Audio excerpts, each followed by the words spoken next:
Hello everyone, this is Jimmy Cultist, here today to do a little logic video, little tutorial for you all.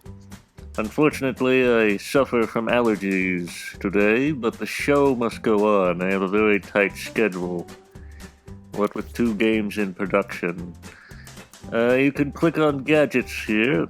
We're making a third-person camera that allows you to lock on to things.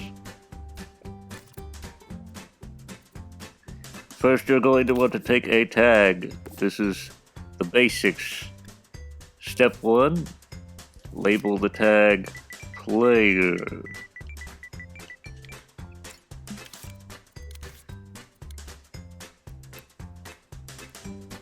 Put it in the center of the puppet's chest. That's where I tend to like it. Somewhere right around here. Have the Z pointing this way. Not entirely necessary just yet, but may be important later. Alright. Now that that's done, step 2, stamp out a piece of material. I tend to like it to be blue, just so I can differentiate it from other mounts and such. Reduce the graphics, because it's only a piece of logic after all. Won't be visualized. Make it invisible and non-collidable. Now next, what you're going to want to do, preview invisibility helps with this part. Just take out a microchip, stamp it. Set it to camera, make it blue, just so we know what we're working with. Label it cam. Not entirely necessary, but when you've got a lot of logic going on, you want to have things labeled so you don't make mistakes. Alright, now we can move on to phase 2. Take out a teleporter. Set it to follow player, right here. Don't mess with any of these other settings, won't be necessary. Next we're going to take out a zone. This will be the zone which triggers the camera to activate when you're close enough to something that is an enemy or a target. Now the size of the zone is something that depends on your game, really. We don't know exactly what kind of game you're going to be making or how far away you want the encounter radius to be. Don't mess with these labels, actually. We're just going to set it to look for a target. That's anything labeled target, not just foes, but anything. Now, next up, we're going to take out a selector.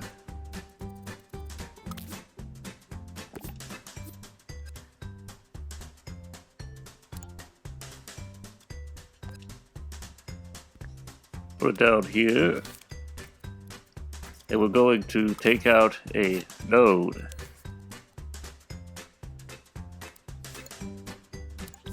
This node will allow you to toggle the lock-on. For the purposes of this video, the L1 button will activate or shut off the lock-on. Now I want you to take another node and attach the zone to it, and attach the B output to the power of that node. Now we're really moving along here. Next, press play, allow the cam box to get into position, and stamp out a camera. Set it to smooth for transition type, and set the transition time to whatever you prefer, depending on how quickly you want the camera to adjust to the proper position. Just go in here, I'm going to get the proper camera view.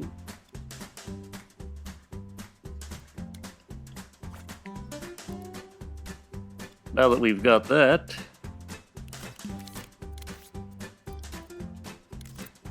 we're going to take out a look at rotator. Going to set all these overall dampening and rotation strength to maximum. And we're going to set it to look for a target.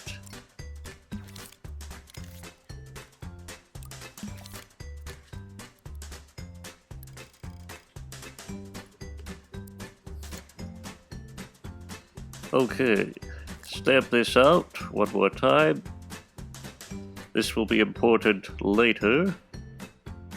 And now, go in here, go to the third setting, and click on Affected Objects, and take the output, and attach it to this fellow here. Now connect this node to the power of the rotator, and we're going to take out a NOT gate, and also connect it to the power of this rotator. Now you may be wondering, why do we need 2 look at rotators? Isn't one enough? Well, the reason why is because you want this to always be pointing at the target, even when you're not attacking a target, because it makes for a better transition for the camera. You don't want this to lock on to a target and then jerk the camera suddenly in the direction of the target, because that will disorient the player. It's much better to have it already pointing at whatever you're about to lock onto. Just don't have the camera active and don't have this one active. Now there's probably a bunch of ways that you could go about this.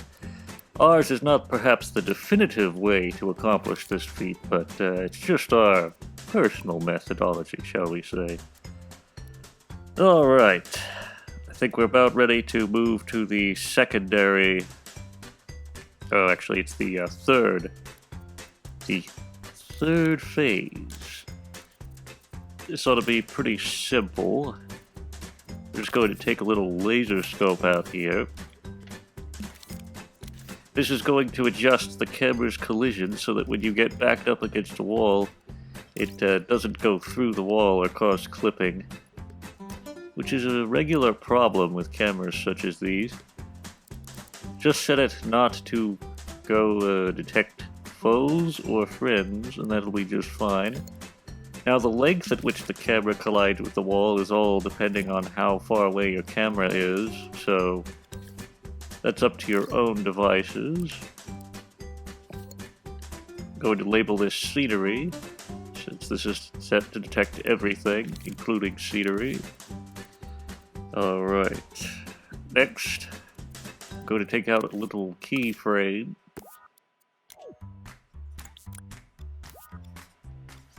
I'm just gonna scope into this camera. I'm gonna zoom it in. You don't want to change the orientation though, that would be bad. So just zoom it in real close here.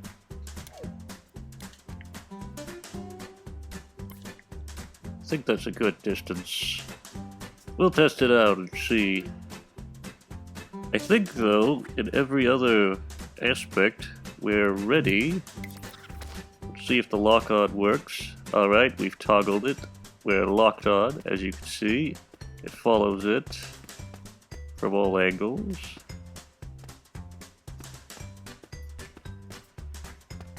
Now the distance is set quite low, so I might expand the distance at which it can lock onto things, just so we can test our camera collider.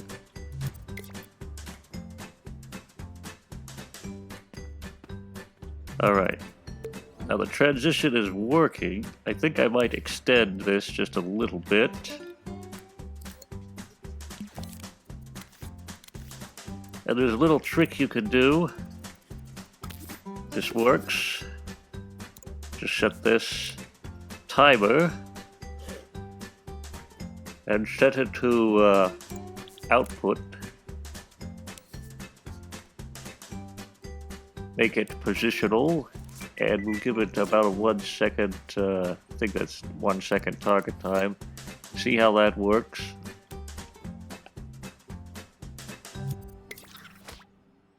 That'll make the transition more gradual. I think I might make it a little less. Let's make it about 0.5 and see how that works out. Alright, let's try it again. Still not very smooth. There's another alternative way you could do this.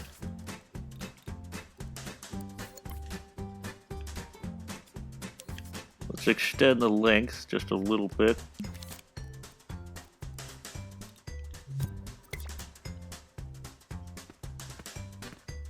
There we go. It's a little too fast, but I like the transition. Set the slow power up to about 0.7, see how that works out. And you want the transition back to normal to be somewhat slowed too, so set that to 0.7 as well. We'll just zoom out and zoom in accordingly. So far we're not getting any clipping, so this methodology pretty effective, not always 100%, but at least you can't see through the scenery. Now we're going to test out our attacks. Oh, one more thing you might want to do. I forgot about this, but it's kind of important. Set this Y strength to 0 so that the puppet doesn't, you know, look up or anything when he's attacking.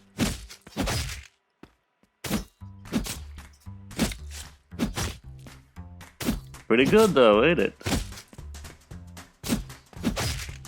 That's just some basic stuff for making a third-person camera. This might be usable for third-person shooters, but it would require a little bit of modification. I may talk about that in future, I don't know, we'll see about that. But for melee combat, it's just perfect, doesn't require a whole lot of, what do you call it? A whole lot of dickering or whatever, a whole lot of messing around. This ought to do just fine though. I hope you enjoyed this video. Don't forget to leave a like if you did. And subscribe to the channel. Check out our other content. Also, if there is any other logical quandaries you'd like to see us tackle, we're open to suggestions of any kind. So go ahead. Whether we cover them or not is depending on whether our knowledge, you know, extends to that. There's some advanced stuff we don't quite understand yet, but when we can help out, we like to, so... In the meantime, I suppose you could support us if you wish to on our Ko-fi or ArtPal, link to the description. We don't really require support, I suppose, but it really helps us in our endeavors. In the meantime, goodbye.